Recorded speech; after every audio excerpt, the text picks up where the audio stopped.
है। 3 पवित्र नदियों के संगम पर बसा ये शहर सिर्फ कुंभ और तीर्थ का स्थल नहीं, बल्कि यहाँ की गलियों, मंदिरों और हवाओं में सदियों पुरानी कहानियां और रहस्य गूंजते हैं। लेकिन एक मंदिर जिसे लाखों श्रद्धालु हर साल देखने आते हैं, उसकी एक कहानी है जो आज तक किसी ने पूरी नहीं सुनी। ये कहानी है उस लेटे हुए हनुमान जी की, संगम के पास स्थित हनुमान मंदिर की। कहते हैं भगवान हनुमान यहां खुद प्रकट हुए थे, पर क्या कोई सोच सकता है कि इस मंदिर के नीचे एक और दुनिया छिपी हो सकती है?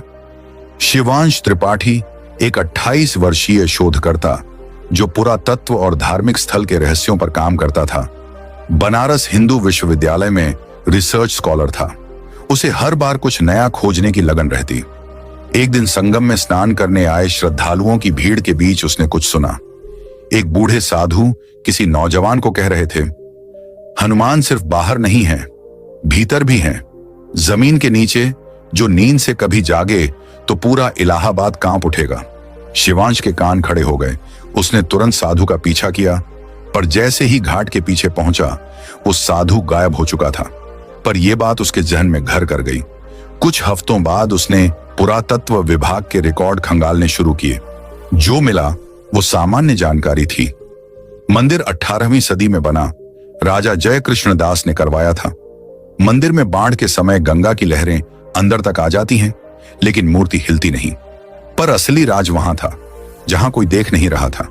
पुराने नक्शों और एक बेहद फटी पुरानी डायरी में उसे एक संकेत मिला। हनुमान मंदिर के नीचे प्राचीन शेष शिला है, जिसे स्पर्श करने वाला मनुष्य अब मानव नहीं रहता। डायरी में ये पंक्तियां किसी भैरवनाथ साधु की थीं। तारीख थी 1879। शिवांश अब पूरी तरह इस रहस्य में डूब चुका था। अगले दिन वो प्रयागराज पहुंचा, मंदिर गया। हजारों की भीड़ थी। मूर्ति के सामने खड़ा होते ही उसे कुछ अजीब सा एहसास हुआ। हनुमान जी की वो शांत लेटी हुई मुद्रा, लेकिन आंखें जैसे देख रही हों। उसने पंडा से बात की, पूछा, क्या कभी इस मंदिर में खुदाई हुई है?